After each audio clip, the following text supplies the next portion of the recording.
कांच विज्ञाय न ददौष कथामृतम श्रीमद्भागवती वार्ता सुराणा मुख दुर्लभ। अभक्त जान करके विनमय की भावना से डांट कर देवताओं को भगा दिया, जाओ तुम्हें कथामृत नहीं चाहिए। अब आप लोग ये मत समझना कि वो जो अमृत लेकर के देवता लाए थे वो कोई साधारण था। अरे भैया वो साधारण नहीं था, अमृत था। आपको बताएं, अमृत को सागर से निकाल करके समुद्र से मंथन किया था तभी तो अमृत निकला था। निकालने के लिए भगवान को 4 अवतार लेने पड़े थे, 4। रावण को मारने के लिए मेरे भगवान ने 1 अवतार लिया, राम अवतार। कंस को मारने के लिए, दंतवक्त्र को मारने के लिए, शिशुपाल को मारने के लिए भगवान ने 1 अवतार लिया, कृष्ण अवतार। लेकिन बंधुओं, अमृत को समुद्र से निकाल करके देवताओं तक पहुंचाने के लिए भगवान ने 4 अवतार लिए। इतनी मेहनत करनी पड़ी थी। आपने सागर मंथन की कथा सुनी होगी, आगे आई। अजित बन करके भगवान मंदराचल पर्वत को समुद्र में रखे थे। कच्छप बन करके उसे अपनी पीठ पर रखा था। धनवंतरी बन करके ठाकुर जी प्रकट हुए थे और तब भी देवताओं को अमृत नहीं मिला तो भगवान ने मोहिनी रूप धारण किया था। 4 अवतार लिए तब अमृत मिला था देवताओं को, और ऐसे अमृत को सुखदेव जी ने ठुकरा दिया। अब आप बताओ, अमृत स्वर्ग वाला बड़ा है या कथामृत? बताओ, जिस कथामृत को आप सुन रहे हैं इसकी क्या कीमत हो सकती है? तुरंत देवता ऋषिगण ब्रह्मा जी के पास पहुंचे, ब्रह्मा जी से शिकायत करी, पितामह वह मनुष्य लोक पर सुखदेव जी मनुष्यों को कथा सुना रहे हैं, लेकिन हम देवता लोग पहुंचे तो हमें डांट कर फटकार कर भगा दिया। अब ब्रह्मा जी तो जानते थे भागवत की महिमा, लेकिन देवताओं को, ऋषियों को समझाने के लिए तुरंत ब्रह्मा जी ने सत्यलोक में, ब्रह्मलोक में एक तराजू उठा लिया। सत्यलोक के तुलाम बद्ध्वा तराजू उठाई और तराजू उठा करके और तोलना प्रारंभ किया। बोलिए संत भगवान की। आप इधर आइए। आज के दिवस की मैं जाऊं बलिहारा, आज के दिवस की मैं जाऊं बलिहारा। मेरे घर आया राजा राम जी का प्यारा, मेरे घर आया राजा राम जी का प्यारा। आज के दिवस की मैं जाऊं बलिहारा, आज के दिवस की मैं जाऊं बलिहारा। मेरे घर आया राजा राम जी का प्यारा, मेरे घर आया राजा राम जी का प्यारा। बोलिए वृंदावन बिहारी लाल की जय। जब तराजू उठा करके कहा, देवताओं तुमको भगा दिया तो देखते हैं इस भागवत जी में ऐसा क्या है। ब्रह्मा जी ने तुरंत तराजू उठा करके एक पड़ले में तो भागवत महापुराण को विराजमान कर दिया और दूसरे पड़ले में समस्त धर्म ग्रंथों को विराजमान कर दिया। जितने भी शास्त्र, पुराण, ग्रंथ, उपनिषद से सबको विराजमान कर दिया। लेकिन बंधुओं, एक चमत्कार हुआ। भागवत जी का पड़ला तो नीचे झुका रहा, अन्य ग्रंथों के जो पड़ला था वो सब ऊपर उठ गया। जब ये दृश्य देखा, ऋषियों ने, देवताओं ने सब चकित हो गए। लघुन्यानि जातानि गौरवेण इदं महत् तदा ऋषिगणा सर्वे विस्मयं परमोनि। विस्मय में पड़ गए, चकित हो गई, ये कैसे हो सकता है। तुरंत ब्रह्मा जी ने मोहर लगा दी। मेन रे भगवत रूपम शास्त्रम भागवतम कलो पठनात् श्रवणात् सद्यो वैकुंठ फलदायकम। अरे भैया, ब्रह्मा जी ने मोहर लगा दी। जो इस महापुराण की सुनना पढ़ना तो दूर की बात है, दर्शन भी करेगा तो वो वैकुंठ के फल को सहजता से प्राप्त कर लेगा। ये मोहर ब्रह्मा जी ने। आज सूत जी महाराज कहते हैं, शौनकादि ऋषियों, आप वही कथा सार तत्व सुनना चाहते हैं, ये मेरा सौभाग्य है जो मैं आपको वो सुना। लेकिन मैं आपको कथा तो सुनाऊंगा, लेकिन एक नियम होता है कि कथा सुनाने से पहले अपने गुरुदेव को प्रणाम करना चाहिए, गुरुदेव को याद करना चाहिए। बिना गुरु की वाणी के, बिना गुरु की कृपा के कोई भी ग्रंथ प्रारंभ नहीं किया जाता। सूत जी महाराज ने शौनकादि ऋषियों से कहा, ऋषियों मैं अपने गुरुदेव को प्रणाम कर लूं?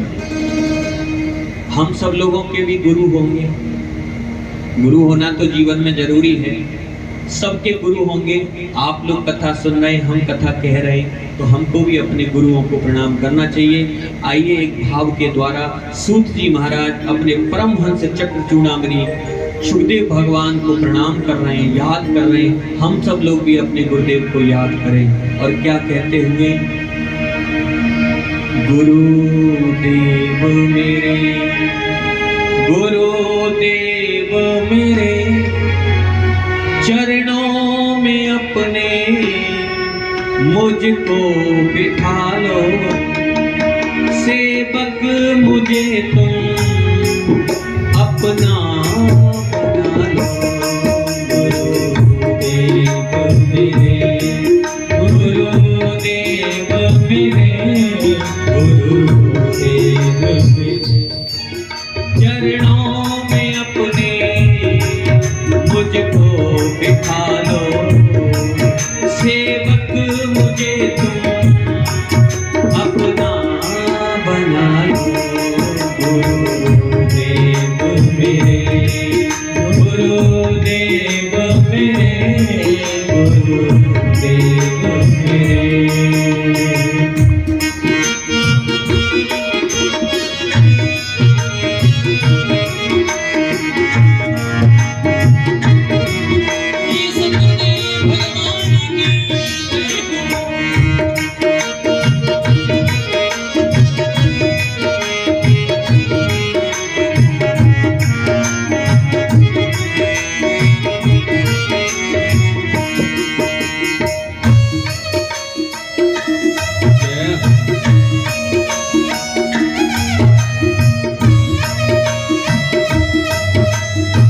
सभी अपने अपने गुरुदेव को याद करें।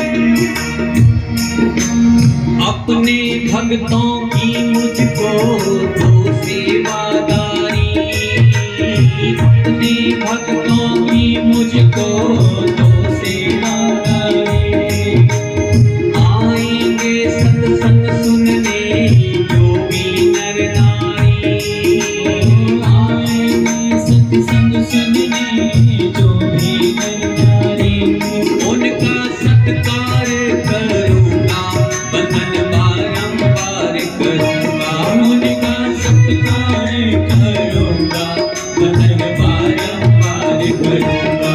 गुरुदेव मेरे, गुरुदेव मेरे, गुरुदेव मेरे, गुरुदेव मेरे, चरणों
सब बिसरा दो, मन में प्रेम की ज्योत जगा दो। मेरे अवगुण सब बिसरा दो, मन में प्रेम की ज्योत जगा दो।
सदगुरुदेव भगवान की जय। एक श्लोक में प्रणाम किया, उसके बाद कहा, ऋषियों आपने प्रश्न किया कि जीव का कल्याण कैसे होगा। देखो, इस कलिकाल में जीव का अगर कल्याण होना है तो निष्काम भक्ति, निष्काम प्रेम, कोई कामना ठाकुर जी से ना हो, ऐसी भक्ति जब होगी तो जीव का कल्याण। निष्काम प्रेम, निष्काम भक्ति, कोई डिजायर, कोई कामना ठाकुर जी से ना हो। इतना प्रेम जब इतना हो जाएगा निष्काम भक्ति, तब जीव ठाकुर जी, इस जीव का कल्याण हो सकता। फिर 4 मार्ग जीव के कल्याण के भागवत में बताए। तस्मात् तेकेन मनसा भगवान सात्वतां पति, श्रोतव्य कीर्तितव्यश्च ध्येय पूज्यश्च नित्यदा। पहला मार्ग बताया श्रोतव्य, जहां कहीं भी भगवान का कीर्तन कथा चल रही हो तो सबसे पहला जीव के कल्याण का काम है सुनना, जाकर के वहां कथा को सुनना, श्रोतव्य। और सुनने के बाद फिर दूसरा काम है कीर्तितव्यश्च, भगवान का कीर्तन करना चाहिए। और तीसरा काम है ध्येय, फिर एकांत में बैठ करके चिंतन करना चाहिए, ध्यान करना चाहिए। और चौथा बताया है पूज्यश्च नित्यदा, नित्य ही ठाकुर जी की पूजा सेवा करनी चाहिए। ये जीव के 4 मार्ग हैं। श्रोतव्य, सुनना चाहिए कथा, कीर्तितव्यश्च, कीर्तन करना चाहिए, और ध्येय, ध्यान करना चाहिए, और पूज्यश्च नित्यदा, घर में ठाकुर जी आ जाएं तो उनकी नित्य पूजा करनी चाहिए। ऐसा नहीं कि गर्मी पड़ रही है कड़ाके की और ठाकुर जी को स्वेटर पहना दिया, या अपने कमरे में तो एसी पंखा लगा दिया और ठाकुर जी उस अलमारी में गर्मी में बैठे हैं। नहीं नहीं, जब तक मूर्ति बाजार में थी तब तक वो मूर्ति थी, लेकिन जब विग्रह घर में आ गया, सेवा में आ गए ठाकुर जी, हमारी में हम सेवा करेंगे, ठाकुर जी मंदिर में पधार गए घर में आकर के, तो फिर वो भगवान हो गए। उनको ऐसे ही करना चाहिए जैसे हमें सर्दी लगती है उनको भी सर्दी लगती है, हमें गर्मी लगती है उनको भी लगती है, ये भाव होना चाहिए, तब जीव का कल्याण है। ऐसे नहीं कि ठाकुर जी आ गए अब तो वो ठाकुर जी सकल पारे बासे फ्रिज में रखे हुए भोग लगा दिए, ऐसे नहीं करना। वो सेवा में आ गए हैं, उनकी सेवा करनी चाहिए, उन्हें अपने परिवार का सदस्य मान करके करना चाहिए। गर्मी में गर्मी के वस्त्र, पंखे की व्यवस्था करनी चाहिए। मेरी पूज्य माता जी, कुछ लोगों ने यहाँ दर्शन भी किया होगा, 7 वर्ष की उम्र में संत बनी, उनके ठाकुर जी लाल जी सरकार अष्टप्रहर सेवा में कितनी भक्ति है, किसी को नजर भी नहीं लगाने देती। तो फिर ठाकुर जी बोलते, बातें करते, खेलते आंगन, भाव होना चाहिए। भगवान को भाव ही तो चाहिए, ये नहीं कि भगवान घर में बिठा लिए कोई मतलब नहीं। एक गुरुजी थे, अब मुझे दृष्टांत बहुत देने पड़ते हैं समझने में। एक गुरुजी थे अयोध्या जी में, संत, उनके बहुत सारे शिष्य थे। एक गांव में एक बालक रहता था 10 वर्ष का, सीधा साधा, उसका नाम बालक दास था। वो बेचारा मंद बुद्धि था, बुद्धि कम थी उसमें, निश्चल था बेचारा। गांव में सब उसे परेशान करते। एक दिन वो अयोध्या में आ गया। अब अयोध्या में आकर के और गुरुजी के संत के दरवाजे पर खड़ा हो गया आश्रम। बहुत सारे शिष्य आश्रम में थे। तुरंत उसने एक शिष्य से कहा, भैया ये आपके गुरुजी जो हैं ये मुझे अपना चेला बना लेंगे? शिष्यों ने कहा, क्यों नहीं बनाएंगे, जरूर बना लेंगे।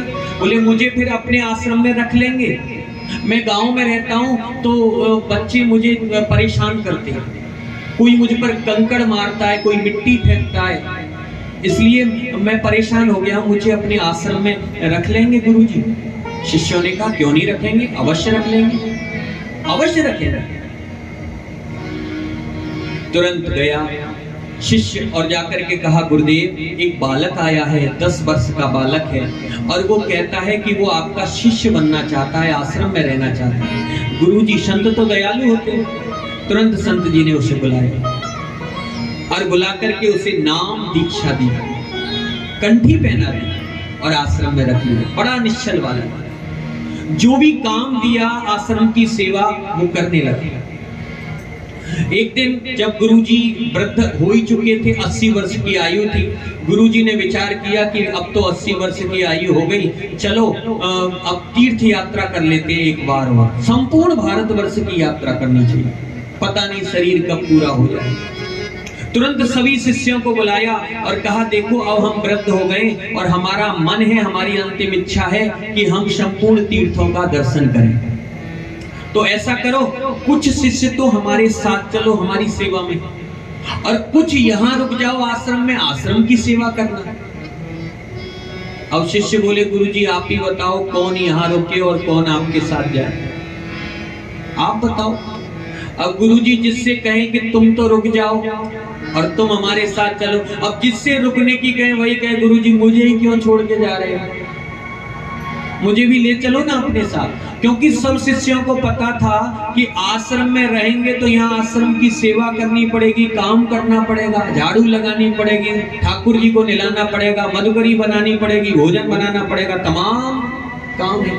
और गुरुजी के साथ जाएंगे तो गुरुजी तो अपने शिष्यों के पास जाएंगे।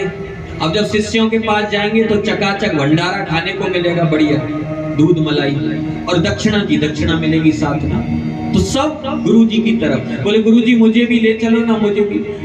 एक एक करके सारे शिष्य गुरुजी के साथ चलने को तैयार हो गए, आश्रम पर रुकने को कोई भी तैयार नहीं हुआ। गुरुजी निराश हो गए, बोले इतने सारे शिष्य लेकिन आश्रम पे सेवा के लिए कोई भी तैयार नहीं। तुरंत वो 10 वर्ष का जो बालक था, बालक दास, वो आया और आकर के कहा, गुरुदेव इन सब की इच्छा है आपके साथ जाने की तीर्थ में, तो आप इनको ले जाओ, मैं यहाँ पर अकेला आश्रम की सेवा कर लूंगा, लेकिन आप यात्रा करने जाओ गुरुदेव, आप अपनी यात्रा को मत छोड़ो। जब ये दृश्य देखा तो गुरुदेव ने कहा कि बेटा असली शिष्य तो मेरा तू ही है, जो तू मेरी यात्रा में सहयोगी हो रहा है, लेकिन बेटा तू अभी छोटा है, तू ना समझदार है, तू इतने बड़े आश्रम को कैसे देखेगा, कैसे सेवा करेगा। बालक दास ने कहा, गुरुदेव आप मुझे एक बार पूरा काम बता दो कि प्रातः काल से लेकर के और सोने तक मुझे क्या सेवा करनी है आश्रम की, मैं अकेला कर लूंगा। गुरुजी ने कहा, ठीक है बेटा। तुरंत गुरुजी ने प्रातः काल से उसे सेवा बताई। बोले, देखो 4 बजे उठना, उठ करके पूरे आश्रम की सफाई बुहारी करना, झाड़ू लगाना, उसके बाद पट खोलना, स्नान करने के बाद फिर ठाकुर जी को स्नान कराना, चंदन लगाना और उनको पोशाक पहनाना सद, और फिर उसके बाद मधुकरी भिक्षा मांग के लाना, अपने हाथों से सुंदर भोजन बनाना, और फिर ठाकुर जी का भोग लगा करके तभी खाना, पहले मत खाना। जानते थे निश्चल बालक है, जानता नहीं, समझाने लगे भगवान को खिला के ही खाना, उससे पहले मत खाना। उसने कहा ठीक है गुरुदेव। फिर मध्याह्न काल की सेवा, फिर सायंकाल की पूरी सेवा बता दी। और गुरुजी सेवा बता करके गुरुदेव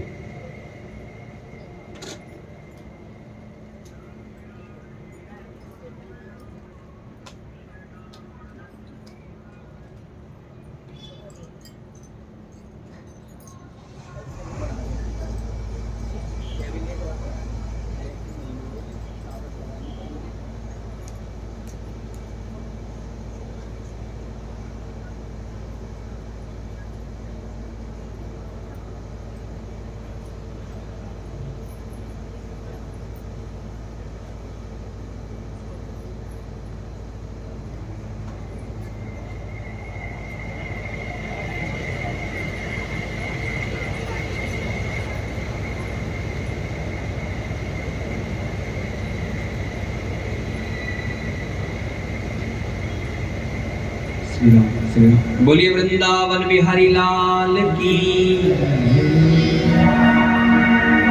गुरुदेव ने पूरी सेवा बता दी बालक दास का, और गुरुदेव अपने शिष्यों को लेकर के चले गए। इधर प्रातः काल बालक दास उठ करके जो गुरुदेव ने सेवा बताई थी वो करने लगा। बेचारा स्नान करता है, प्रभु को स्नान कराता है। लेकिन जब गुरुदेव जा रहे थे तो बालक दास ने एक प्रश्न किया था। बालक दास ने कहा गुरुदेव आपने जो सेवा मुझे बताई है वो तो मेरे समझ में आ गई, लेकिन थोड़ा ये बताओ तो सही, जिनकी मैं सेवा करूंगा ये लगते कौन है मेरे, कौन है ये जो मंदिर में बैठे। अब गुरुदेव ने विचार किया ये तो संसारी बालक है, संसारी संबंधों को जानता है। अगर मैं इससे कहूंगा कि बेटा ये भगवान है तो ये फिर पूछेगा भगवान कौन होते हैं, हमें क्या बताऊंगा इसे। भगवान का राम दरबार लगा हुआ था गुरुदेव के आश्रम में। राम जी, जानकी जी, लक्ष्मण जी और हनुमान जी ये विराजमान थे। अब गुरुदेव ने विचार किया इसे कैसे समझाऊं। फिर ध्यान आया कि ये संसारी संबंधों को जानता होगा, संसार से आया है। तो गुरुदेव बोले देख बेटा बालक दास, ये जो सामने बैठे हैं ना राम जी, ये तेरे पिताजी हैं, ये पिताजी है, पिता समझ करके इनकी सेवा करना। और ये जो इनके बगल में बैठी है ये तेरी माता जी है जानकी, इनकी माँ समझ करके करना। और ये जो बगल में इधर खड़े हुए ये तेरे अंकल जी हैं, चाचा जी लक्ष्मण जी। और जो नीचे बैठे हैं ना ये तेरे भाई साहब हैं हनुमान जी, इनकी इस तरीके से ही सेवा करना। उसने कहा ठीक है, अब समझ में आ गया, ये पिताजी, ये माताजी, ये चाचा जी और ये भाई साहब। ठीक है गुरुदेव जाओ आप। गुरुदेव चले गए। प्रातः काल बेचारा सेवा करता है, झाड़ू लगाई, फल तोड़ के, लकड़ी तोड़ के, सब्जियां तोड़ के लाता है जंगल से, फिर मधुकरी सूखा सामान लाता है, भोजन बनाता है।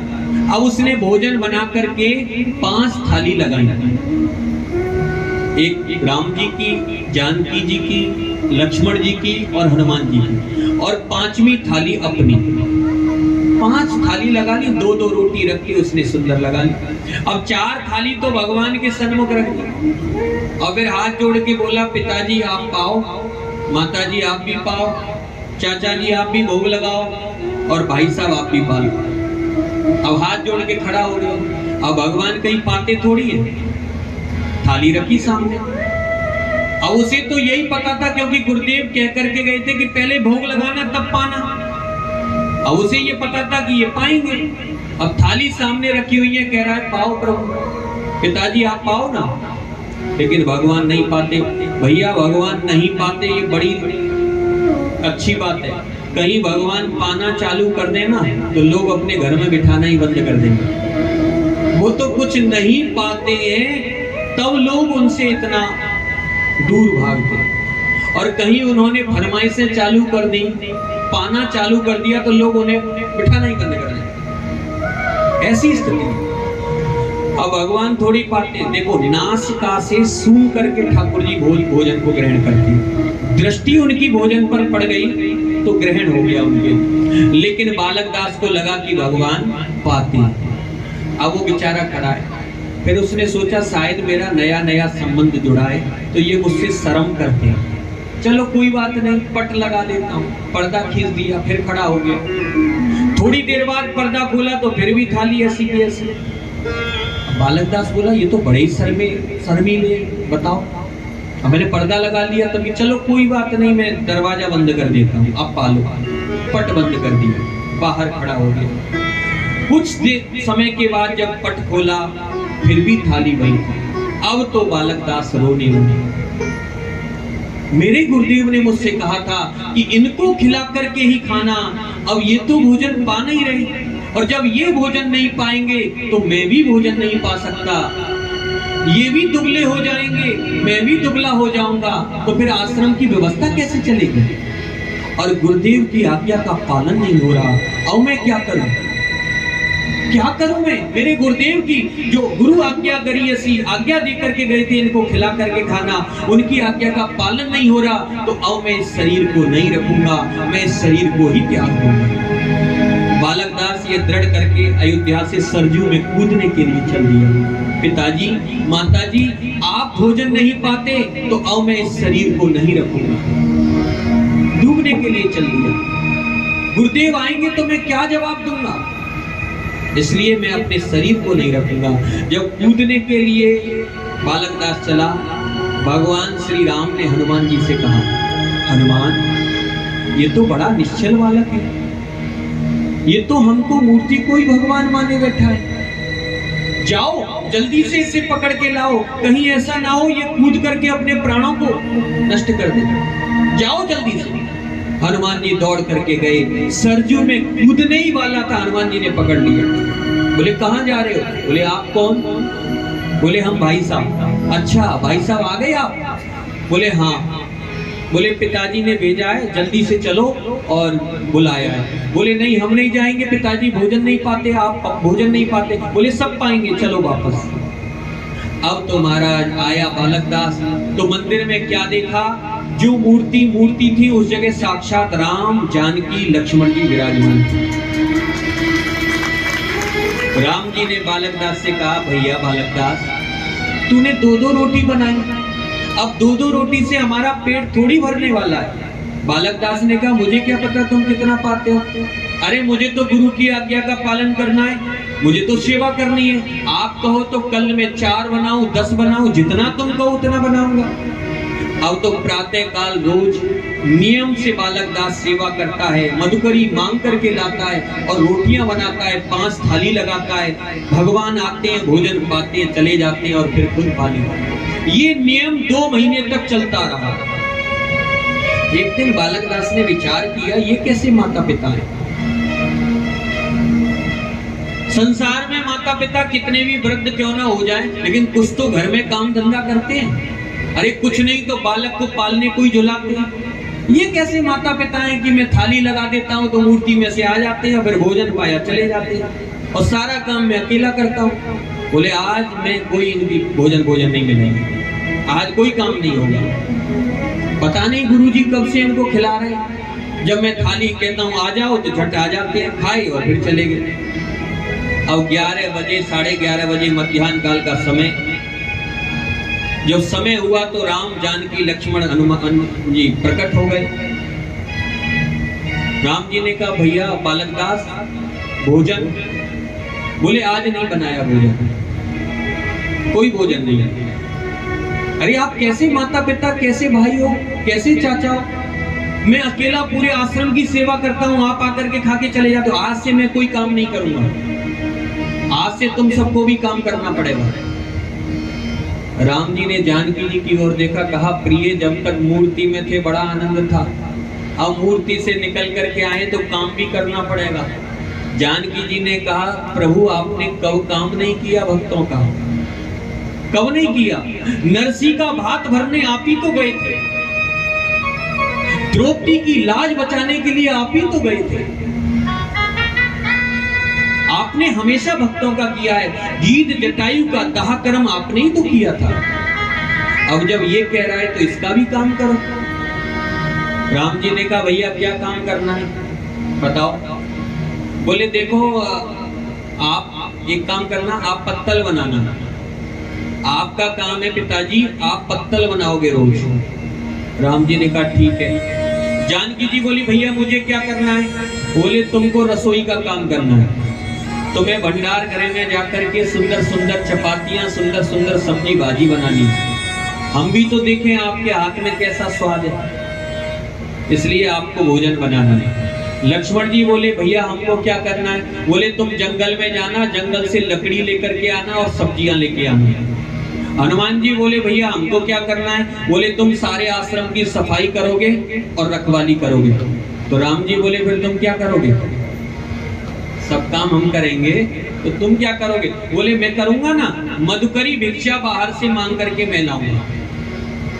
बाहर का काम मैं करूंगा, आश्रम का काम आप लोग करोगे, क्योंकि मैं आपको बाहर नहीं जाने दूंगा, क्योंकि आप बड़े सुंदर हो।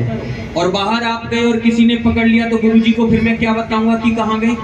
इसलिए अंदर का काम तुम सब करोगे, बाहर मधुकरी मैं मांग के लाऊंगा। अब तो महाराज राम जी साक्षात पत्तल बनाते, जानकी जी सुंदर सुंदर भोजन बनाती, लक्ष्मण जी वन से लकड़ी और सब्जी लाते और हनुमान जी सफाई करते और रखवाली करते और ये मधुकरी भिक्षा लेके आता। बड़े आराम से गृहस्थी आश्रम चलने लगे। 2 महीने और निकले।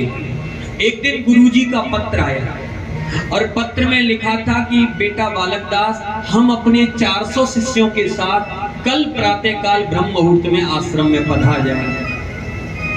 जैसे ही पत्र पढ़ा बालक दास ने बोला अरे वाह गुरुजी आ रहे हैं। तुरंत दौड़ता हुआ आया।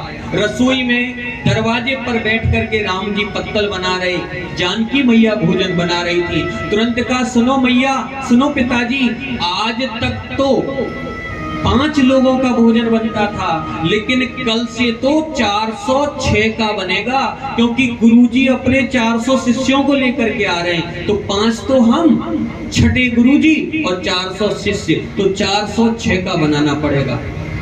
भगवान राम जानकी जी को देख करके मुस्कुराए, बोले कहो प्रिय कितना आनंद आ रहा है काम करने में। जानकी जी बोली कोई बात नहीं बेटा, मैं तो अन्नपूर्णा हूँ। 400 क्या, 4000 क्या, 4 लाख भी आए, मैं उनको भी भोजन बनाने के लिए तैयार हूँ। आने दो, आने दो। प्रातःकाल हुआ बंधुओं, 400 शिष्य गुरुदेव के सरयू में स्नान करने चले गए थे। अकेले गुरुदेव आश्रम पर आए। आश्रम पर आए तो क्या देखा? बालक दास तो चौकी पर चकाचक चंदन लगा करके नहा धो करके बैठा है आराम। जैसे ही गुरुजी ने देखा, उठ करके दौड़ करके आया और साष्टांग दंडवत प्रणाम किया। गुरुजी ने कहा बालक दास, हमने तुम्हें पत्र भेजा था, क्या तुम्हें पत्र नहीं मिला? बोले मिल गया था ना गुरुजी। तो बोले फिर भी तुम बैठे हो, तुमने कोई व्यवस्था नहीं की। हमारे आने का समाचार मिल गया तो कुछ व्यवस्था करते भोजन की, तुम तो बैठे हुए हो। बोले गुरुदेव सब व्यवस्था है, आप चिंता ना करो, सब आश्रम बहुत अच्छा चल रहा है, बहुत बढ़िया चल रहा है। बोले फिर भोजन प्रसादी, बोले वो भी तैयार है। बोले तुमने बना दिया? बोले मैं क्यों बनाऊंगा, मैंने नहीं बनाया। तो बोले फिर किसने बनाया? बोले जो तुम मेरे को बता के गए थे ना, माताजी पिताजी ये सब, वो मैंने सब काम पे लगा दिया, सब काम पे लगा दिया। आप पता नहीं कब से उनको खिला रहे थे और कब से खा रहे थे, मैं भी खिला रहा था, लेकिन मैंने अब सबको काम पे लगा दिया, सब काम कर रहे हैं। गृहस्थी बड़े आराम से आश्रम चल रहा है। अब गुरुजी का दिमाग चकरा गया, कौन लगा दिए काम पे? गुरुजी को लगा, किसको लगा दिया तूने काम पे? बोले वही पिताजी माताजी चाचा जी भाई साहब सब काम कर रहे हैं, सब चल रहा है काम। गुरुजी को लगा शायद मेरे पीछे इसने अपने माता पिता भाई बंधुओं को बुला लिया। गुरुजी को थोड़ी पता था कि ये लीला हो गई। उनको लगा कि इसने अपने सगे संबंधी भाई माता पिता को बुला लिया, उनसे काम करा रहा। बोले कहाँ है वो? बोले आओ। तुरंत गुरुदेव को आश्रम में लेकर के गया। एक झलक हनुमान जी की दिखी। हनुमान जी झाड़ू लगा रहे थे। जैसे ही गुरुदेव ने देखा, तुरंत हनुमान जी अंतर ध्यान हो गए। आगे लेकर के गुरुदेव को चला तो आश्रम के पीछे के गेट से लखन लाल जी कंधे पर लकड़ी और हाथ में सब्जी लेकर के प्रवेश कर। ये दृश्य एक देखा गुरुदेव ने, तुरंत लक्ष्मण जी अंतर ध्यान हो गए। अंदर रसोई घर की तरफ गए तो क्या देखा कि भगवान श्री राम अपने हाथों से बैठ करके पत्तल बना। एक झलक देखी प्रभु की, अंतर ध्यान हो गई प्रभु। अंदर रसोई में झांक करके गुरुदेव ने देखा तो क्या देखे कि जनक नंदनी, जनक दुलारी राम जी की प्यारी जानकी माता सुंदर सुंदर भोजन बना रही थी। एक दृश्य दिखा, तुरंत माता जानकी अंतर ध्यान हो। ये दृश्य जब गुरुदेव ने देखा, गुरुदेव के आंख भर आई और कहा, बेटा आज तक तो मैंने सुना था कि गुरु शिष्य को भगवान का दर्शन कराता है, लेकिन अगर शिष्य अच्छा हो तो वो गुरु को भगवान का दर्शन करा सकता है। ये मैंने आज देखी। ये कथा मैंने किस लिए सुनाई बताओ? इसलिए सुनाई कि पूज्यस्य नित्यदा ठाकुर जी जब तक बाजार में थे तब तक मूर्ति थे, लेकिन जब बाजार से घर में आ गए तो वो फिर भगवान है, उनकी भगवान समझ करके पूजा करनी चाहिए। तो ये 4 मार्ग बताए हैं जीव के कल्याण। भागवत जी में श्रोतव्य कीर्तितव्यश्च ध्येय पूज्यस्य नित्यदा, सुनना चाहिए, फिर कीर्तन करना चाहिए, फिर ध्यान करना चाहिए और उसके बाद फिर नित्य प्रभु की, ठाकुर जी की सेवा करनी घर में, ये होना चाहिए। उसके बाद सुखदेव जी सूत जी से शौनकादि ऋषियों ने प्रश्न किया, महाराज सर्वप्रथम सप्ताह विधि से कथा किसने सुनाई और किसने सुनी? ये सप्ताह विधि कहां से चली, ये हम सुनना चाहते हैं। तो इस संबंध में सूत जी महाराज कहते हैं, शौनकादि ऋषियों, एकदा ही विशालायाम चत्वार ऋषयो मला सत्संगार्थम क्षमायातुर दत्रितुस्तत्र नारदम। एक बार विशालापुरी में, विशालापुरी यानी बद्रीनाथ में, ब्रह्मा जी के 4 पुत्र सनत, सनंदन, सनातन, सनत कुमार, ये चारों सत्संग की इच्छा से विचरण कर रहे थे। कहां पर? बद्रीनाथ। तभी इन्होंने सामने से नारद जी को आते हुए देखा, देवर्षि नारद। और नारद जी को आकर के इन्होंने देखा तो ये बड़े प्रसन्न हुए, खुश होने लगे, आपस में एक दूसरे से कहने लगे, देखो भैया देखो, नारद भैया आ रहे हैं, नारद भैया, बड़ा आनंद आएगा, अब सत्संग होगा। नारद जी को आता देखा। एक संत जब दूसरे संत को देखता है ना तो बड़ा प्रसन्न होता है, सत्संग होगा। जब संत से संत मिलता है बंधुओं, भक्त से भक्त मिलता है, वैष्णव से वैष्णव मिलता है तो क्या होता है? सत्संग। और जब ग्रस्त से ग्रस्त मिलता है तो क्या होता है? घटसंग। एक दूसरे की बुराइयां, एक दूसरे की बात। आज नारद जी को आता हुआ देखा, प्रफुल्लित हो गए सनत कुमार, गदगद हो गए, सत्संग होगा। लेकिन नारद जी जब पास में आए तो चकित हो गए सनत कुमार। क्यों? क्योंकि ना तो नारद जी के हाथ में बीड़ा था, ना पैरों में पादुका थी, ना मुख पर भगवान का नाम था, जो निरंतर नारद जी नाम लेते थे वो भी नहीं था। निस्तेज चेहरा, मलिन मुख, पसीना में छाए हुए दौड़े हुए जा रहे। संत से संत जब मिलता है तो एक अच्छा दृश्य प्रकट होता है। देखो बंधुओं ध्यान देना, संत से संत जब मिलता है तो सबसे पहले क्या मिलता है? 4 मिले, 64 खिले, 20 रहे कर जोर, संतन से जब संत मिले तो विकसत 7 करोड़। सबसे पहले क्या मिलती है? 4 क्या? 2 आंखें एक संत की और 2 सामने वाले, तो 4 मिले। और जब 4 मिलती है तो फिर क्या होता है? 64 खिलेंगे। 64 कौन से? 32 दांत एक संत के, 32 उसके, मुस्कान आ जाती है चेहरे पे। संत से संत जब मिलता, 4 मिले, 64 खिले और फिर 20 रहे कर जोड़, दोनों तरफ से हाथ जुड़ जाते हैं। महाराज कैसे हो, कहां से आगमन हो रहा है? ये प्रसन्नता होती है संत।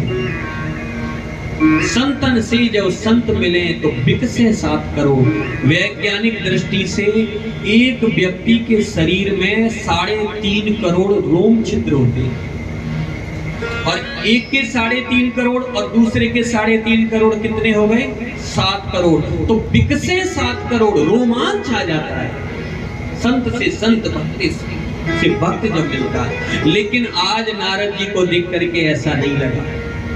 निस्तेज तुरंत सनत कुमारों ने पूछा, कथम ब्रह्मन दीन मुख कुतश्चिंतातुरो भवान त्वरितं गम्यते कुत्र कुतश्चागमनं तव। अरे महाराज, आपका मुख क्यों लटका हुआ है? पसीना क्यों आ रहा है? कहां से आ रहे हो? कहां को दौड़े जा रहे हो? अपने कारण तो बताओ। नारद जी को जब कहा तो नारद जी ने कहा, सनत कुमारों क्या बताऊं, इस पृथ्वी को श्रेष्ठ मान करके मैं इस मृत्यु लोक पर आया और यहां आकर के अनेकानेक तीर्थों में गया सत्संग के माध्यम से। लेकिन मैंने जहां भी गया एक अकारण क्लेश देखा। संसारियों में जाता हूं झगड़ा ही झगड़ा, आश्रमों में जाता हूं वहां शिष्य और गुरु का झगड़ा, कहीं भी मुझे शांति नहीं मिली। फिर मैंने मन में सोचा कि अब कहां जाऊं। तुरंत मुझे याद आया कि मुझे वृंदावन चलना चाहिए, वहां शांति मिलेगी, क्योंकि वृंदावन तो भक्ति का निज घर है। यह विचार करके सनत कुमारों, मैं वृंदावन में यमुना के किनारे गया। यमुना के किनारे जब मैं गया तो वहां मैंने एक दृश्य देखा। क्या दृश्य? वहां क्या देखा कि दो पुरुष अचेत अवस्था में पड़े हुए, 80-80 वर्ष की उनकी आयु है, वो पड़े हुए हैं। और एक सुंदर स्त्री जिसकी आयु 16 वर्ष की है, वो रुदन कर रही है, रो रही है। बहुत सी स्त्रियां उसे घेर करके बैठी हैं, कोई पंखा जल रही है, कोई धीरज बता रही है। ये दृश्य मैंने यमुना के किनारे देखा तो मेरे मन में आया कि ये क्यों रो रही है, इसके दुख का कारण क्या है? मुझे जानना चाहिए, पूछना चाहिए। क्योंकि भैया, संत हृदय नवनीत समान, संत दूसरे के कष्ट को देख करके द्रवित हो जाते हैं। जब नारद जी ने उस महिला का, उस स्त्री का 16 वर्ष की का रुदन देखा तो मन में भाव आया कि ये क्यों रोती है, इसको पूछना चाहिए इसके दुख का कारण। ऐसा विचार करके सनत कुमारों, नारद जी कहने लगे, मैं उनके पास गया। लेकिन जब मैंने वहां जाकर के देखा तो वहां तो मातृमंडल बैठा था, सब माताएं माताएं थी, पुरुष थे 2, लेकिन वो अचेत पड़े थे। फिर मैंने विचार किया कि मैं कहीं गया और जाकर के वहां पहुंचा तो किसी स्त्री ने कह दिया, बाबा दिखता नहीं है, माताएं बैठी हैं, मुंह उठा के चला आ रहा है, तुझे दिखता नहीं है यहाँ माताएं हैं, चला आ रहा है मुंह उठा के, तो बड़ी बेइज्जती हो जाएगी। मैं तो देवऋषि नारद हूं, तीनों लोगों में भ्रमण करता हूं। तो कहते हैं सनत कुमारों, मैं ऐसा विचार करके उस स्त्री के पास गया तो था, लेकिन पुनः मैं वापस हो गया माताओं को देखकर। लेकिन जब मैं वापस हो रहा था, उसी समय जो वो नवयुवती थी 16 वर्ष की रो रही थी, उसकी दृष्टि मेरे पर पड़ी और उसने मुझसे कहा, भो भो साधु क्षणं तिष्ठ मच्चिंतामपि नाशय दर्शनं तव लोकस्य सर्वथा गहरं पदम्। उस स्त्री ने मुझे देख करके कहा, भो साधु क्षणं तिष्ठ, रुको रुको साधु रुको, दर्शनम तव लोकस्य, तुम्हारा दर्शन करके तो मेरे मन को बड़ी शांति हो रही है, ठहरो ठहरो। जब उस स्त्री ने मुझे रोकना चाहा सनत कुमारों, तो मेरे मन में आया कि अब तो ये रोक रही है, अब तो मुझे जाना चाहिए। मैं तुरंत उसके पास गया और जाकर के कहा, देवी तुम क्यों रोती हो, अपने दुख का कारण बताओ, और ये जो अचेत पड़े हुए ये कौन है? जब मैंने प्रश्न किया तो उस स्त्री ने जवाब दिया, अरे नारद जी, आप मुझे नहीं जानते, मैं तो आपको जानती हूं, आप मुझे नहीं समझ पाए। नारद जी ने कहा, कौन हो देवी तुम? तो उस स्त्री ने जवाब दिया, अहम भक्ति रीति ख्याता इमौ में तनयो मतौ ज्ञान वैराग्य नामानो काल योगे जर्जरो। अरे नारद जी, मैं कोई और नहीं, अहम भक्ति रीति ख्याता। अहम माने मैं, साक्षात भक्ति हूँ।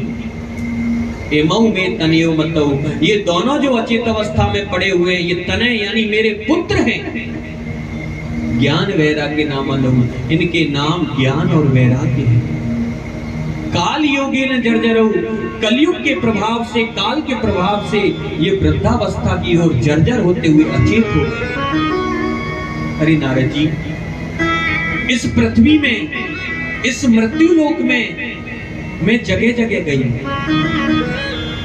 अन्य अन्य तीर्थों में गई, लेकिन कहीं भी मुझे सुख शांति नहीं मिली। इस भारत की भूमि को श्रेष्ठ मान करके मैं जब भारत में आई तो कहीं कहीं तो मेरा बहुत सम्मान हुआ, लेकिन कहीं कहीं पाखंडियों ने मुझे गंदा कर दिया, कलंकित कर दिया।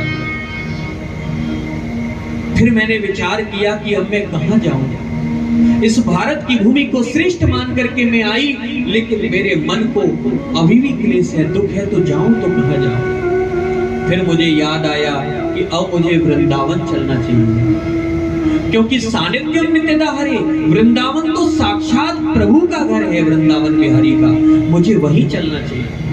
ऐसा विचार करके नारद जी, मैं वृंदावन में जब अपने पुत्रों को लेकर के आई तो वृंदावनम पुनः प्राप्य नवीनेव स्वरूपणी, वृंदावन में आकर के मैं तो नवीन 16 वर्ष की सुंदर बन गई, लेकिन मेरे ये दोनों पुत्र अचेत अवस्था के लिए जर्जर अवस्था में 70-70 वर्ष के हो गए। अब ये अचेतनता को प्राप्त हो गए। अब बताओ नारद जी, मैं जाऊं तो कहां जाऊं। और आप तो जानते हो, यहां पर संतान सुखी नहीं होती, वहां माता पिता कभी सुखी नहीं रहते। मैं तो यहां आकर के वृंदावन में सुखी हूं, लेकिन मेरे पुत्रों की ये दशा हो गई, अब मैं कहां जाऊं। पूरे भारतवर्ष में घूमी, वृंदावन में आई, और वृंदावन में मेरे पुत्रों की ये दशा है, तो अब जाऊं तो कहां जाऊं। नारद जी, अगर मेरे पुत्रों की यही दशा रही तो मैं अब इस वृंदावन को और भारत को छोड़ करके इदम स्थानम परित्यज्य विदेशम गम्यते मया, मैं विदेश को चली जाऊंगी। जब ये कहा तो नारद जी ने कहा, नहीं देवी, तुम भारत की भूमि को छोड़ करके नहीं जा सकते। जिस भारत की भूमि पर भगवान श्री नंद नंदन यशोदा नंदन ने अवतार लिया हो, दशरथ नंदन कौशला नंदन श्री राम ने अवतार लिया हो, उस पृष्ठभूमि को छोड़ करके तुम नहीं जा सकते। तुम चिंता ना करो, तुम वृंदावन को छोड़ करके मत जाओ, वृंदावन तो तुम्हारा निज घर है, मत छोड़ के जाओ। नारद जी समझाने लगे, भैया ये वृंदावन तो भक्ति का घर है। धन्यम वृंदावनम तेना भक्ति नृत्यति यत्र च, धन्य है वृंदावन धाम जहां भक्ति का अरण्य नृत्य होता रहता है, नाचती रहती है भक्ति महाराज। नारद जी ने कहा, चिंता ना करो, मैं तुम्हारे पुत्रों को ठीक करूंगा, लेकिन तुम यहां से नहीं जाओगी। जब नारद जी ने आश्वासन दिया तो भक्ति महारानी ने फिर नारद जी को प्रणाम किया। जयति जगति माया यस्य काया धवस्ते, वचन रचन मेकम केवलम चाकुलय्य, ध्रुव पदमपि आतो यत्कृपातो ध्रुवोऽयं, सकल कुशल पात्रम ब्रह्मपुत्रम नतास्मि। हे ब्रह्मा जी के मानस पुत्र नारद जी, मैं भक्ति महारानी तुम्हारे चरणों में प्रणाम करती हूँ। तुम्हारी कृपा से, तुम्हारे कथन को मान करके छोटे से ध्रुव जी महाराज, ध्रुव पदमपि आतो, ध्रुव जी महाराज ने 5 वर्ष की उम्र में भगवान को प्राप्त कर लिया था। तुम्हारे ही ज्ञानोपदेश को सुन करके भक्त प्रहलाद ने भगवान को खंबे से प्रकट कर लिया था। आज तुम मुझ भक्ति रानी पर कृपा करने आए हो। हे ब्रह्मा के मानस पुत्र नारद जी, मैं भक्ति अपने पुत्रों के साथ तुम्हारे चरणों में प्रणाम प्रार्थना कर। नारद जी ने प्रार्थना स्वीकार करके नारद जी सीधे ज्ञान और वैराग्य जो अचेत पड़े थे उनके पास गए और जाकर के ज्ञान वैराग्य से कहा, ज्ञान उत्तिष्ठ, रे वैराग्य उत्तिष्ठ, अरे ज्ञान खड़े हो जाओ, वैराग्य खड़े हो जाओ। आवाज लगाई, लेकिन ना तो ज्ञान खड़े हुए ना वैराग्य। नारद जी ने फिर अपना इलाज चालू कर दिया, दवाइयां पिलानी चालू करी। वेद वेदांत घोषश्च गीता पाठे मुहुर्मुहुः। वेद सुनाए लेकिन फिर भी नहीं उठे, वेदांत सुनाया नहीं उठे, उपनिषद सुनाए, पुराण सुनाना प्रारंभ किया लेकिन ज्ञान वैराग्य नहीं उठे। गीता पाठे मुहुर्मुहुः। मुहुर्मुहुः यानी बार बार सुनाई गीता, थोड़ी सी चेतना हुई और फिर अचेत हो गए। अब तो नारद जी को चिंता होने लगी। नारद जी ने कहा जितनी हमारे पास दवाई थी वो सब चटा दी लेकिन मरीज को फायदा नहीं हुआ, अब क्या करें? मैंने तो भक्ति को वचन दिया था मैं ठीक करूंगा, अब क्या करूं? अब तो ये ठीक नहीं हो रहे। जब नारद जैसे संत चिंतातर हुए तो देवताओं ने आकाशवाणी कर दी, अरे नारद जी उद्यम करते रहो, चिंता को त्याग करके और सत्कर्म करो, सत्कर्म के बारे में कोई संत बताएगा। इतना कह करके आकाशवाणी चुप हो गई। नारद जी बोले अभी जो हम वेद वेदांत गीता पाठ ये सब सुना रहे ये सत्कर्म नहीं था क्या? क्योंकि आकाशवाणी ने कहा सत्कर्म करो और सत्कर्म के बारे में कोई संत बताएगा। नारद जी बोले अब सत्कर्म ये नहीं था कोई और था तो कम से कम उस सत्कर्म का नाम ही बता देते। अच्छा संत बताएगा तो उस संत का नाम बता देते, कौन सा संत बताएगा सत्कर्म के बारे में? आकाशवाणी ने दोनों ही बातें गोल कर दी, लेकिन नारद जी हार मानने वाले नहीं, देवर्षि नारद। तुरंत नारद जी ने कहा कि कहीं तो कोई संत मिलेगा। नारद जी वहां से निकल पड़े। अब छोटे मोटे संत मिलते हैं बेचारे, उनसे कहते हैं भैया सत्कर्म किसे कहते हैं? तो वो कहते हैं नारद जी आप तो देवताओं के ऋषि हो, तीनों लोकों में भ्रमण करते हो, इतने ज्ञानी हो, ब्रह्मा जी के पुत्र हो, आपसे ज्यादा सत्कर्म हम थोड़ी जानते हैं।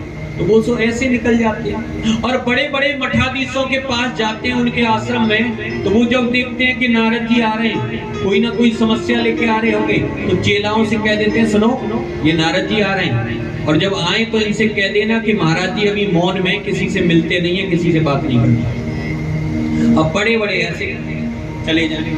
नारद जी बड़े परेशान हो गए, कहाँ जाऊं, कौन ऐसा संत है जो बताएगा सत्कर्म किसे कहते हैं? तुरंत नारद जी को याद आ गई, किसकी? भूत बावन कैलाशपति भोले बाबा।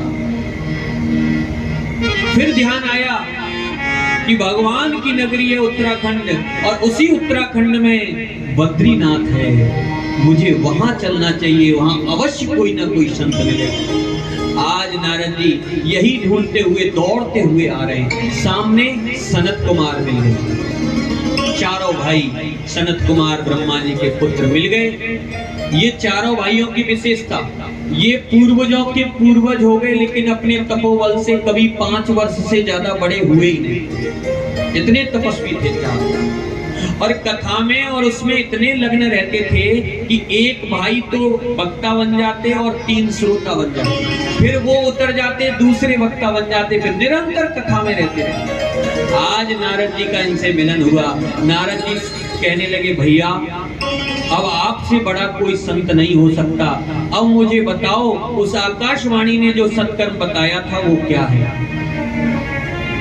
जब ऐसा कहा तो कहा सनत कुमार ने, नारद जी इतनी छोटी सी बात को लेकर के तुम इतने बड़ी चिंतातुर हो गए, तुमने अपना बीड़ा ही छोड़ दिया, नाम लेना छोड़ दिया, आप क्यों परेशान होते हो? आपके मरीज की दवाई हमारे पास है, जो सत्कर्म आकाशवाणी ने बताया था वो हमको पता है। नारद जी बोले भैया जब तुम्हारे पास दवाई है, जानते हो तो जल्दी बताओ ना, मुझे ज्ञान वैराग्य को ठीक करना है। तुरंत सनत कुमार कहने लगे सत्कर्म सूचको नूनम ज्ञान यज्ञ स्मृतो बुधै श्रीमद् भागवतालाप शतगीत शुकादि। अरे भैया नारद जी, जो सत्कर्म आकाशवाणी ने बताया था वो कोई और नहीं, सत्कर्म सूचको नूनम ज्ञान यज्ञ स्मृतो बुधै, जिस सत्कर्म से ज्ञान और वैराग्य सही होंगे वो कोई और नहीं, श्रीमद् भागवतालाप। भागवत की कथा उन्हें श्रवण कराओगे तो ज्ञान वैराग्य ठीक हो जाएगा। अब जब सुना नारद जी ने तो नारद जी हंसने लगे। सनत कुमार बोले नारद जी तुम हंस रहे हो, तुम्हें हम पर विश्वास नहीं, भरोसा नहीं? नारद जी बोले भरोसा तो है, लेकिन एक बात समझ में नहीं आ रही। अब बड़े बड़े डॉक्टर वैद्यों का इलाज कराने के बाद अब ये चवन्नी की चटनी क्या फायदा कर सकती है? सनत कुमार बोले तुम्हें भागवती चवन्नी की चटनी समझ में आ रही है? बोले हाँ इसलिए आ रही है क्योंकि मैं इतना जानता हूँ, भागवत तो मैंने भी पढ़ी है अपने पिता ब्रह्मा जी से, और उसमें मैंने ये देखा है कि भागवत तो वेद रूपी कल्प वृक्ष का फल है। वेदों से ही भागवत का उद्भव हुआ है। तो जब मैंने वेद सुना दिए उनके लिए, उससे फायदा नहीं हुआ तो इसके फल से क्या फायदा होगा? इसलिए भरोसा नहीं हुआ। मैंने वेद वेदांत घोषस्य गीता पाठे मुहुर्मुहु, मैंने वेद सुनाए पुराण सुनाए, उससे ज्ञान वैराग्य ठीक नहीं हुए तो उसके फल से कैसे ठीक हो जाए? जब ये कहा नारद जी ने तो सनत कुमार बोले नारद जी तुम्हें पूरा पता ही नहीं।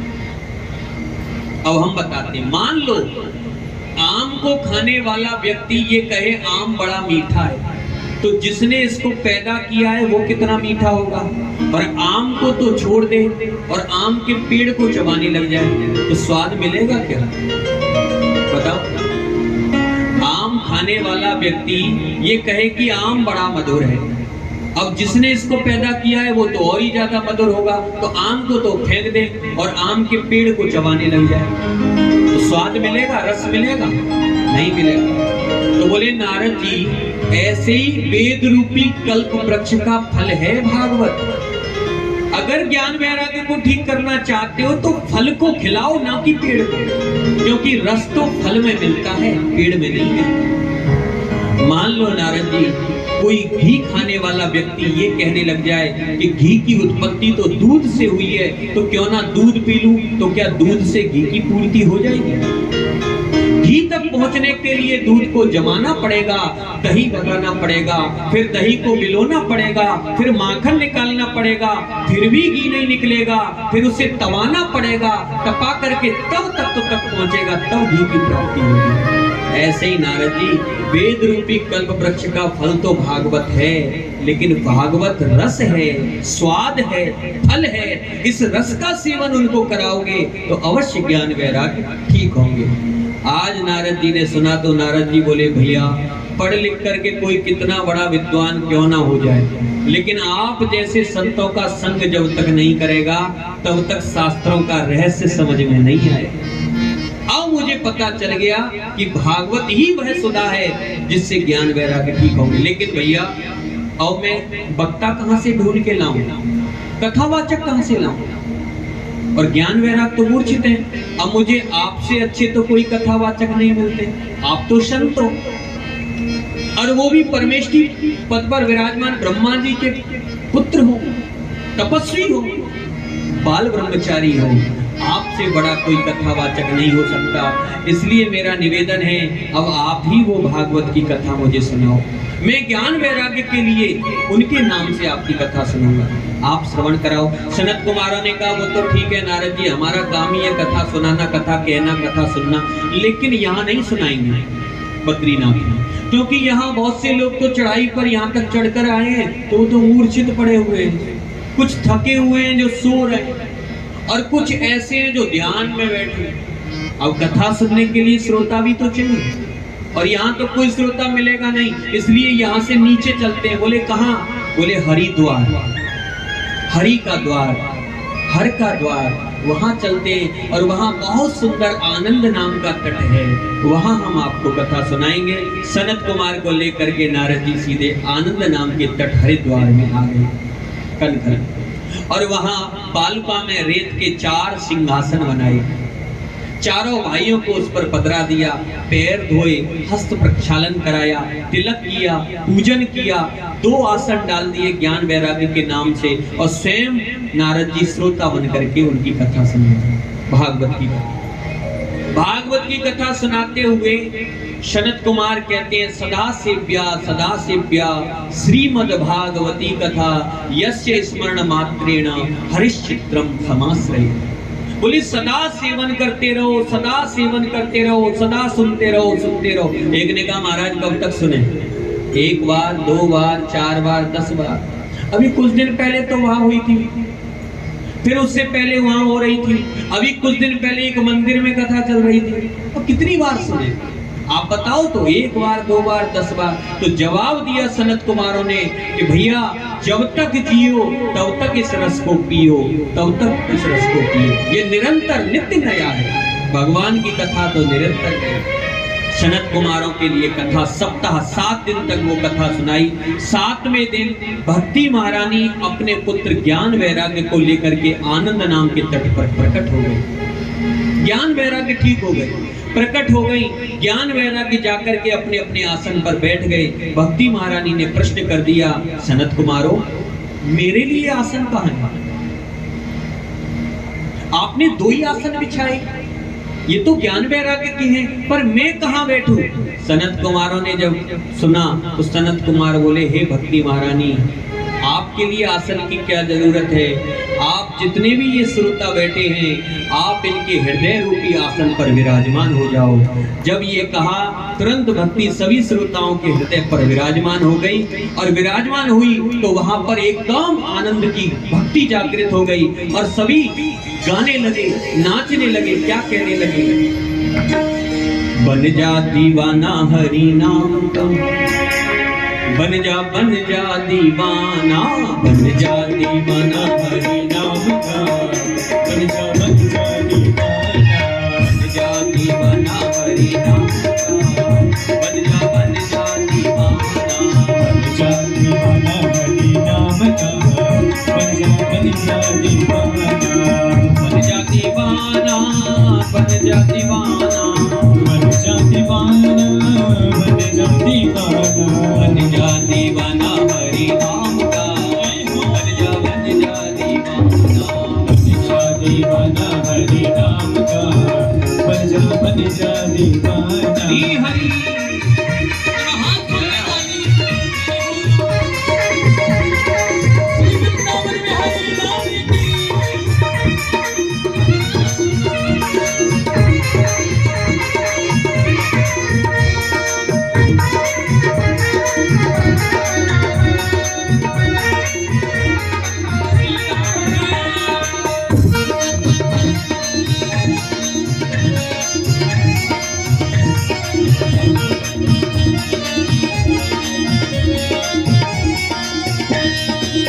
मोहम्मद राके पी प्यारे, मोहम्मद राके पी प्यारे, कितने लोग हुए मत वाले, कितने लोग हुए मत वाले।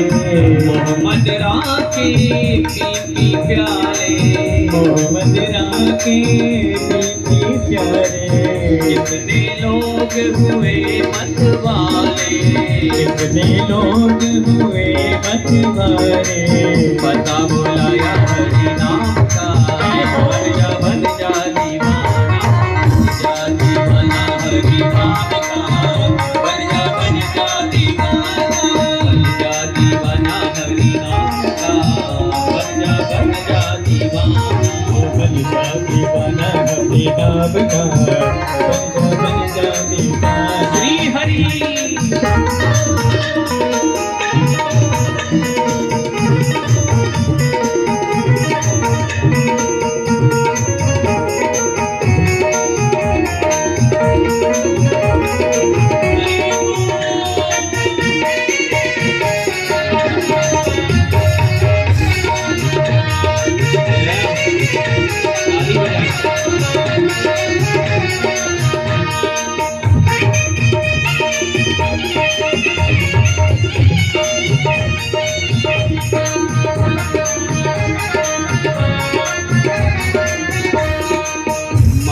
छोड़ दे ओ अभिमानी, मान छोड़ दे ओ अभिमानी, हरि सुमिरन बिन जान ले प्राणी, हरि सुमिरन बिन जान ले प्राणी।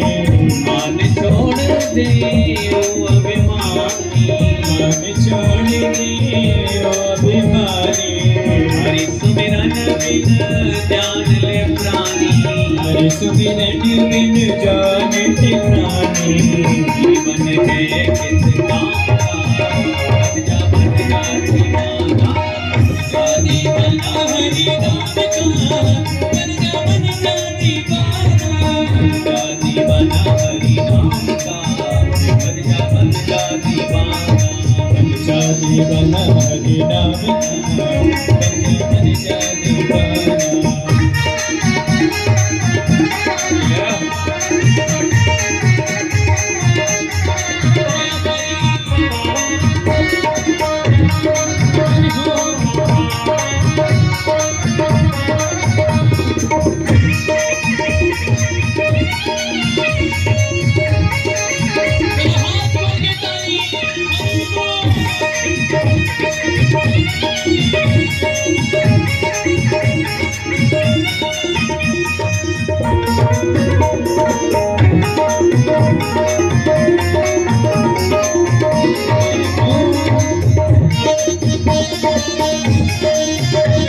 श्वास पे नाम सुमिरे, श्वास श्वास पे नाम सुमिरे, भक्ति के भंडार तू भर ले, भक्ति की भंडार को भर ले। श्वास श्वास पे नाम सुमिरे, श्वास श्वास पे नाम सुमिरे, भक्ति के भंडार तू भर ले, भक्ति की भंडार को भर ले। ले ले सहारा गुरु ज्ञान का, बन जा दीवाना, ले ले सहारा गुरु ज्ञान का, बन जा दीवाना, बन जा दीवाना हरि नाम का, बन जा दीवाना, बन जा दीवाना हरे नाम का, बन जा दीवाना। लगन लगा ले प्रभु चरणों से, लगन लगा ले प्रभु चरणों में, लगन लगा ले प्रभु चरण देखी, लगन लगा ले प्रभु चरण में। रच दे ममता तन मन धन की, रच दे ममता तन मन धन की, लगन लगा ले हरि चरण की, लगन लगा ले हर चरण की। रच दे ममता तन मन धन की, रच दे ममता तन मन धन की। पता मिलेगा सच्चे धाम का, बन जा दीवाना, पता लगेगा सच्चे धाम का, बन जा दीवाना हरि नाम का, बन जा दीवाना, बन जा दीवाना हरि नाम का, बन जा दीवाना। सप्ताह विधि कहाँ से प्रारंभ हुई? सूत जी महाराज ने शौनकादि ऋषियों को बताया। सर्वप्रथम सनत कुमारों ने नारद जी को सप्ताह विधि से कथा सुनाई, ज्ञान वैराग्य और भक्ति के लिए, सुदृढ़ करने के लिए। तुरंत प्रश्न कर दिया, 8 बजे का समय, प्रश्न कर दिया, गुरुदेव आप बड़ी सुंदर कथा सुना रहे हैं, हम ये प्रश्न करना चाहते हैं, भागवत की कथा से भक्ति ज्ञान वैराग्य ही ठीक हो सकते हैं या कभी किसी पापी के कष्ट भी दूर हुए हो? ये हम जानना चाहते हैं। इस संबंध में बड़ी ही सुंदर सूत जी महाराज कथा सुनाई। सूत जी कहते हैं, शौनकादि ऋषियों, तुंगभद्रा तटे पूर्व, तुंगभद्रा नदी के तट पर एक ब्राह्मण रहा करता था और जिसका नाम था आत्मदेव। ध्यान से सुने, ये कथा पूरी भागवत का रहस्य इसमें है। आत्मदेव की कथा, भागवत की कथा किसके लिए कराई जाती है, क्यों कराई जाती है, ये सारा इस कथा में छुपा है। आत्मदेव नाम का ब्राह्मण तुंगभद्रा नदी के तट पर रहता था। बहुत धन संपत्ति थी, लेकिन कमी थी तो क्या, संतान की। इसके जीवन में संतान नहीं थी, बहुत दुखी था संतान के लिए। एक दिन मन में विचार किया कि चलो मेरे संतान नहीं है तो क्या, मैं एक गौ माता पाल लेता हूँ, और जब गौ माता के बछड़ा होगा, संतान होगी, तो मेरा मन उससे लग जाएगा। यह विचार करके तुंगभद्रा नदी के तट पर जो ब्राह्मण आत्मदेव रहते थे, वो एक गौ माता को अपने घर में ले आए, गौ माता का पालन पोषण करने लगे। लेकिन बंधुओं, देखो उनका दुर्भाग्य, जब से वो गौ माता उनके घर पर आई, वो भी बांझ हो गई, उसने भी किसी बालक को जन्म नहीं दिया। आत्मदेव जी के घर इनकी पत्नी का नाम धुंधली था। इतने मोह में हो गए, इतना इनका दुर्भाग्य था कि तुलसी का वृक्ष लगाते हैं घर के अंदर तो वो सूख जाता था। बाजार से सब्जियां हरी लेकर आते थे, घर आते आते वो सड़ जाती थी। इतना इनका दुर्भाग्य। संतान मोह में एक दिन इनके मन में आया, क्या करूं, संतान सुख नहीं है, अब इस शरीर का रख करके क्या करूंगा, इस शरीर को मैं त्याग दूंगा, अगला जन्म होगा तो फिर मुझे संतान का सुख मिलेगा। ऐसा विचार करके आत्मदेव जी अपने शरीर को छोड़ने के लिए, त्यागने के लिए जंगल की ओर चल दिए, रोते हुए जंगल की ओर जा रहे संतान का आत्मदेव। लेकिन जब जंगल में जा रहे थे तो बंधुओं, जंगल में एक संत बैठे थे, यति।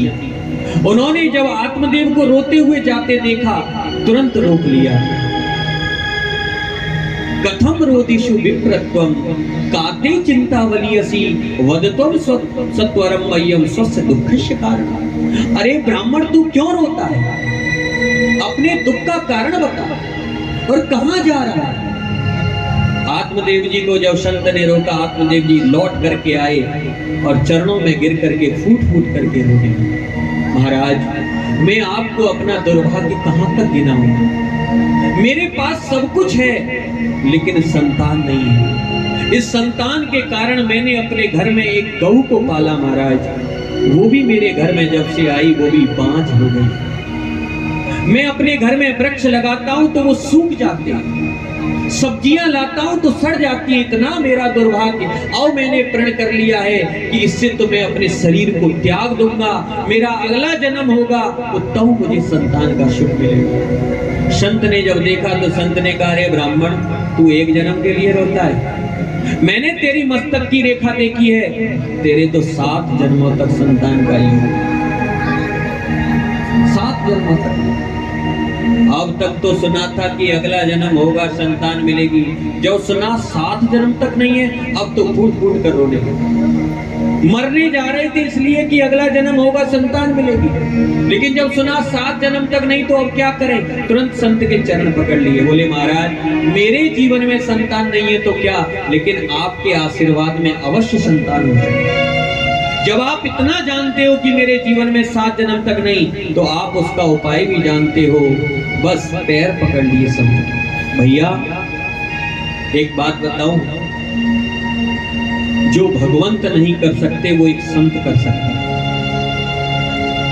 कछु न असंभव संत को संभव है सौ बात, कहे तो रात को दिन करें, दिन को करिए रात। जो भगवान नहीं कर सकते वो संत कर सकते।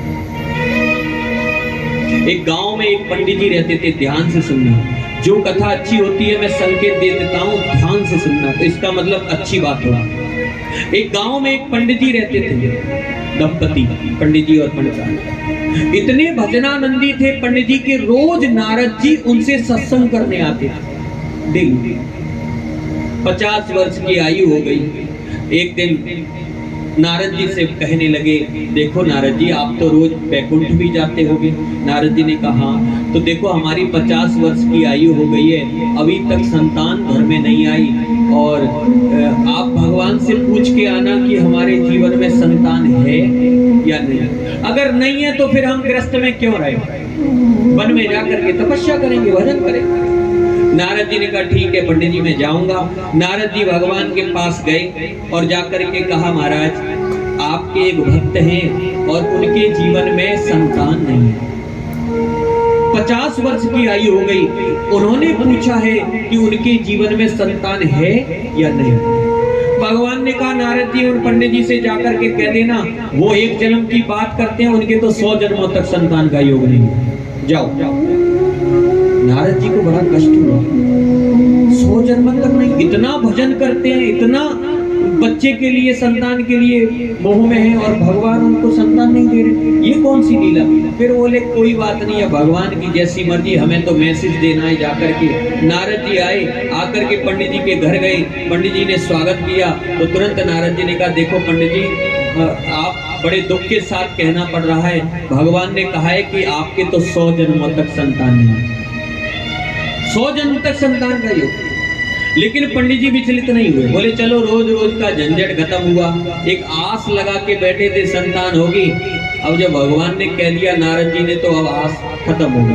अब 15 दिन बाद बसंत पंचमी आएगी, उसी दिन घर को छोड़ करके और वन में चले जाएंगे दोनों। नारद जी ने कहा जब ये वन में चले जाएंगे तो हम यहाँ आके क्या करेंगे। नारद जी भी चले गए। लेकिन बंधुओं उसी गांव में, ध्यान से सुनना, दोबारा कह रहा हूं, एक संत पधारे और संत ने उस गांव में आकर के आवाज लगाई, एक रोटी खिलाओ एक बेटा ले जाओ, एक रोटी खिलाओ एक बेटा ले जाओ। जब ये आवाज सुनी पंडित जी की पंडितानी ने तुरंत दौड़ करके आई, आकर के कहा, स्वामी गांव में कोई संत आया और वो कहते हैं एक रोटी खिलाओ एक बेटा ले जाओ, अगर आपकी अनुमति हो तो मैं अपने हाथों से उनको अच्छा सद भोजन बना करके खिलाऊं। पंडित जी ने कहा, देखो नारद जी ने कह दिया, भगवान ने कह दिया, तुम्हारे मन में संत को भोजन प्रसादी करने का भाव आया है तो अवश्य कराओ, लेकिन कामना से नहीं, निष्काम भाव से। तुरंत पंडितानी ने स्नान किया, रसोई को शुद्ध किया, सुंदर सुंदर भोजन बनाया। संत जैसे ही दरवाजे पर आए, आसन डाल दिया, पैर धुलवाए, हस्त प्रक्षालन कराया, उसके बाद थाली परोस करके सामने रख दी। संत ने एक रोटी खाई, कहा, बेटी तेरे एक पुत्र होगा। दूसरी खिसका दी, कहा, बेटी तेरे 2 पुत्र होंगे। तीसरी, चौथी, 5वीं, 6ठी, 7वीं, अंत में संत ने कहा, बेटी तेरे 7 पुत्र होंगे, 7 संतान। आशीर्वाद देकर के संत चले गए। उसी दिन बताते हैं कि पंडितानी ने गर्भ धारण किया। पहले साल में पहला, दूसरे में दूसरा, तीसरा, चौथा, 7 सालों के अंतर्गत 7 संतानें घर में आ गई। एक दिन नारद जी लोमस ऋषि के साथ निकल करके जा रहे थे आकाश मार्ग से। उन्होंने विचार किया कि चलो देख के आते। पंडित जी जंगल में गए तपस्या करने या घर में ही आए। नारद जी घर में पधारे तो क्या देखा कि पंडित जी तो उसी पाठ पर बैठ करके भजन कर रहे थे। जैसे ही पंडित जी ने नारद जी को देखा, स्वागत किया, महाराज आज तो बहुत दिन में पधारे हो। नारद जी ने एक तरफ पंडित जी को देखा, दूसरी तरफ आंगन में देखा, बालक खेल रहे थे छोटे छोटे। नारद जी ने कहा, पंडित जी वो तो सब ठीक है, लेकिन ये जो आंगन में बालक खेल रहे हैं ये आपके ही हैं? पंडित जी ने कहा, हाँ महाराज आपके ही हैं। नारद जी बोले, आप मेरी बात समझ नहीं रहे हो पंडित जी, मैं ये कहना चाह रहा हूँ ये जो आंगन में बाल गोपाल खेल रहे हैं ये आपके ही हैं। पंडित जी बोले, मैं भी तो वही कह रहा हूँ आपके ही है। नारद जी बोले, पंडित जी अभी आप समझे नहीं, मैं ये कह रहा हूँ ये जो बच्चे खेल रहे हैं ये आपके ही हैं क्या, आपकी संतान है? बोले, महाराज मैं भी तो वही कह रहा हूँ, हाँ ये हमारे ही हैं, आपके ही हैं। अब तो नारद जी को क्रोध आएगा कि भगवान ने मुझसे कहा था कि 100 जन्म तक नहीं होगा और यहाँ तो 7 संतानें खेल रही हैं। तुरंत नारद जी वैकुंठ की ओर चल दिए। जैसे ही वैकुंठ में आए, वैकुंठनाथ भगवान उठ करके खड़े हुए, बोले, आओ देवर्षि नारद, स्वागत है, स्वागत है आपका। नारद जी कहने लगे, बस करो प्रभु, आप खुद भी झूठ बोलते हो और भक्तों से भी झूठ बुलवाते हो। अरे जब आपको संतान देनी थी तो मुझसे क्यों झूठ बुलवा दिया कि 100 जन्म तक नहीं होगी, और इसी जन्म में तुमने 7 संतानें दे दी, क्यों किया प्रभु आपने ऐसा? भगवान बोले, नारद जी इसमें मेरा दोष नहीं है, उसके जीवन में 100 जन्म तक संतान नहीं थी। तो बोले, फिर कैसे हो गई? बोले, ये तो एक संत का प्रसाद है, संत का आशीर्वाद, संत के प्रभाव से, संत के आशीर्वाद से ये 7 संतानें हुई है नारद। नारद जी बोले, ऐसा कौन सा संत हो गया, हमसे बड़ा कोई संत हो गया? हम देवर्षि नारद तीनों लोकों में भ्रमण करते हैं, और ऐसा कौन सा मृत्यु लोक पर संत हो गया जिसके आशीर्वाद से एक नहीं 7 संतानें हो गई? हमें भरोसा नहीं होता। भगवान बोले, तुम्हें भरोसा नहीं होता तो चलो तुम्हें दर्शन कराते हैं, चलो उन संत का दर्शन कराते हैं। नारद जी बोले, चलो प्रभु। बोले, ऐसे नहीं जाएंगे, भेष बदलना पड़ेगा। भगवान नारायण ने और नारद जी ने ब्राह्मण का वेश बनाया, जीर्ण अवस्था, फटे वस्त्र, पैरों में चप्पल भी नहीं, सिर पर पगड़ी भी नहीं, और रात्रि के अंधकार में घनाघोर बारिश हो रही थी, तूफान आ रहा था, पेड़ गिर रहे थे, और उस समय रात्रि के अंधकार में नारद जी और नारायण भगवान ब्राह्मण का वेश बना करके जंगल में जहां उन संत की कुटिया थी वहां पहुंच गए, और संत की कुटिया की कुंडी खटखटा दी, नारायण हरि भिक्षाम देहि भवती भिक्षाम।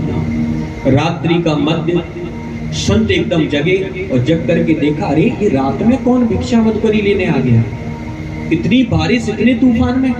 दरवाजा खोला तो क्या देखा, 2 ब्राह्मण भीगे हुए खड़े। संत ने कहा, ब्राह्मण देवता तुम कहां से आ रहे हो भीगे हुए इतनी रात्रि में? भगवान और नारद जी जो ब्राह्मण के वेश में थे उन्होंने कहा, देखो महाराज, हम भिक्षा लेने निकले थे और रास्ता भटक गए, इसलिए हम यहाँ आ गए। और रात्रि है, भूकंप आ रहा है, बारिश हो रही है, तूफान है। आप ऐसा करिए, रात में हमें अपनी कुटिया में रख लो और कुछ सूखे वस्त्र हो तो हमें पहनने को दे दो, हमें बहुत ठंड लग रही है और महाराज हमें भूख बहुत लगी हुई है, कुछ खाने को हो तो दो। संत ने तुरंत अंदर बुलाया। दुपट कमरा था, बाहर बरामदा, अंदर कुटिया। बरामदे में उन्हें बिठाया, शत वस्त्र दे दिए पहनने को। लेकिन जब भूख की बात सुनी कि हम भूखे हैं, तो वो संत भी बड़े विलक्षण थे। जितना मांग कर लाते खाते, जो बचता था उसे बांट देते थे, अपने पास कुछ नहीं रखते। अब उन्होंने देखा कि ये ब्राह्मण भूखे हैं, मेरे दरवाजे पर आए हैं, अगर ये भूखे रहेंगे तो मुझे पाप लगेगा, क्या करूं, कैसे इनकी क्षुधा की निवृत्ति करूं। तुरंत पीछे के दरवाजे से संत निकल करके गए। पड़ोस में एक साधु रहते थे, उनसे सूखा सामान मांग करके लाए, दाल, आटा, चावल ला करके कमरे में रखा।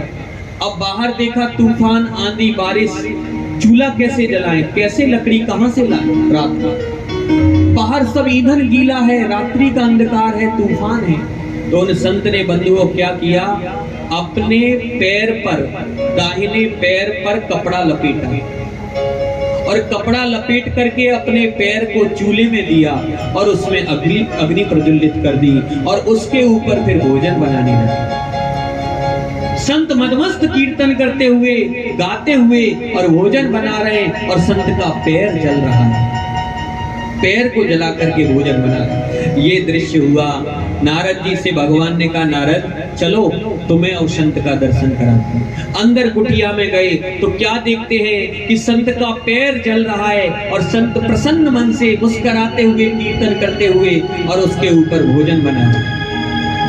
ये दृश्य देख करके भगवान ने कहा, देख नारद, जो संत दो ब्राह्मण की क्षुधा की निवृत्ति पूरी करने के लिए, दो ब्राह्मण की भूख को निवृत्त करने के लिए अपने शरीर के बहुमूल्य अंग पैर को जला सकता है, उसके आशीर्वाद से 7 क्या 700 क्या 7000 क्या 7 लाख भी संतान हो जाए वो भी कम है।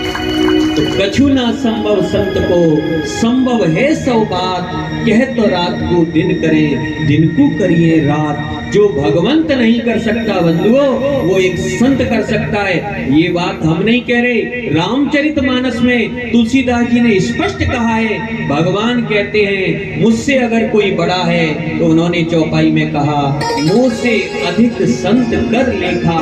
मुझसे बड़ा अगर कोई है तो वो संत है। मोर वचन चाहे पर जाए फीका, मोर वचन चाहे पर जाए फीका, लेकिन संत वचन पत्थर की लीका। लेकिन संत का होना जीवन में जरूरी है।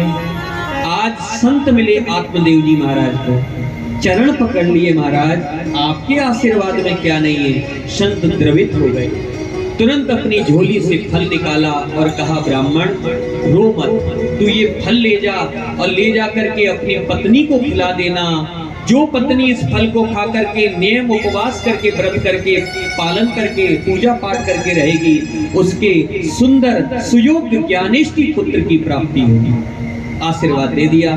संत से फल लेकर के आत्मदेव प्रसन्न मन से वापस चल दिए।